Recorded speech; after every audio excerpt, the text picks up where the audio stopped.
वजह से हो रहा है। तुम्हारे गाल की तिल की वजह से कुछ नहीं हो रहा, लेकिन हाँ, तुम्हारी वजह से हो रहा है।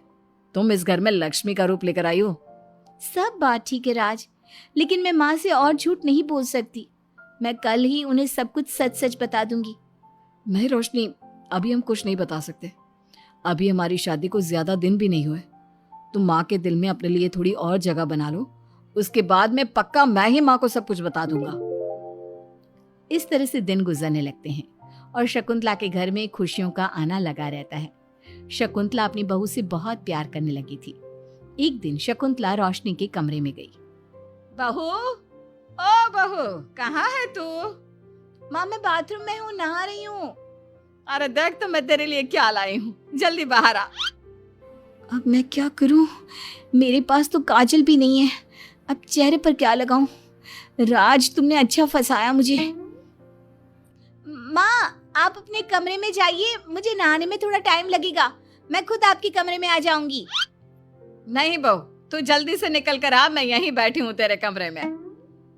जब रोशनी को इस बात का एहसास हो गया कि उसकी सास कमरे से नहीं जाएगी, तो उसने अपने गीले बाल एक तरफ कर लिए और बालों से अपना आधा चेहरा छुपाकर बाहर आई।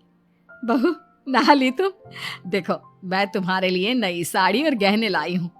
आज शाम को बहुत मेहमान आ रहे हैं, मैं तुम्हें सबसे मिलवाऊंगी। मेहमान किस लिए आ रहे हैं माँ? अरे तुम्हें राज ने बताया नहीं बहू?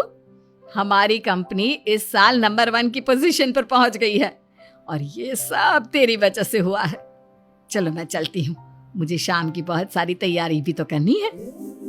जब शकुंतला रोशनी के कमरे से चली गई, तब उसकी जान में जान आई। शाम को पार्टी में बहुत बड़े बड़े लोग आए थे। शकुंतला ने अपनी बहू को सबसे मिलवाया और उसकी खूब तारीफ की। पार्टी में सब लोग शकुंतला के सक्सेस का राज पूछ रहे थे, तो शकुंतला अपनी बहू और उसके दिल की तारीफ कर रही थी। एक दिन शकुंतला अपने बहू बेटे के साथ घूमने गई। आज हम घूमने आए हैं तो देखो मौसम भी कितना प्यारा हो गया है, लगता है बारिश आने वाली है। शकुंतला के इतना कहते ही जोरों की बारिश शुरू हो गई। रोशनी और राज कुछ सोच पाते इससे पहले ही रोशनी के गाल पर काजल का तिल बह गया और शकुंतला ने ये सब देख लिया। अब शकुंतला के गुस्से की कोई हद ना रही। तूने मुझसे झूठ बोला? तेरी इतनी हिम्मत!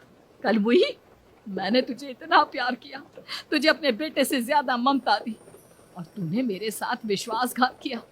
मैं तुझे कभी माफ नहीं करूंगी। माँ, इसमें रोशनी की कोई गलती नहीं है। मैंने ही कहा था इसे ऐसा करने के लिए। रोशनी ने कई बार आपको सच्चाई बताने की कोशिश की, लेकिन मैंने हर बार उसे रोक दिया। क्या तूने कहा था? क्यों किया तूने ऐसा? कितना बुरा दिन था वो जब मैंने तुम दोनों की शादी करवाई, और तुझे शर्म नहीं आई अपनी माँ को धोखा देते हुए? तो माँ, मैं और क्या करता? अब तो पीछे ही पड़ गई थी तिल वाली बहू के। आपको कोई लड़की भी तो नहीं मिल रही थी, और मैं रोशनी को बहुत प्यार करता हूँ, उसके बिना नहीं रह सकता। हाँ, तो अब इसी के पास रहे। मैं तुम दोनों की शक्ल नहीं देखना चाहती। ले जा इस झूठी और मनहूस लड़की को मेरे सामने से। माँ, कल तक तो रोशनी बहुत भाग्यवान थी, आज ये मनहूस हो गई। अपनी सोच बदलो माँ, चेहरे के ऊपर तिल होने से कुछ नहीं होता। आपने देखा नहीं, रोशनी के घर आते ही हमारे सारे काम पूरे हो गए। आज हमारी कंपनी नंबर 1 है। अब कब अंधविश्वास करना छोड़ोगी? बेटे के इतना समझाने पर माँ को समझ में आ जाता है कि वो गलती कर रही है। शकुंतला अपने बहू बेटे को लेकर घर आ जाती है। अगले दिन शकुंतला रोशनी के गाल पर काजल से एक तिल बना देती है। राज और रोशनी शकुंतला को बहुत हैरानी से देखते हैं। तब वो कहती है, ऐसे क्या देख रहे हो तुम दोनों? ये तिल नहीं, काला टीका है, ताकि मेरी बहू को किसी की नजर ना लगे। शकुंतला की बात सुनकर सब हंसने लगते हैं।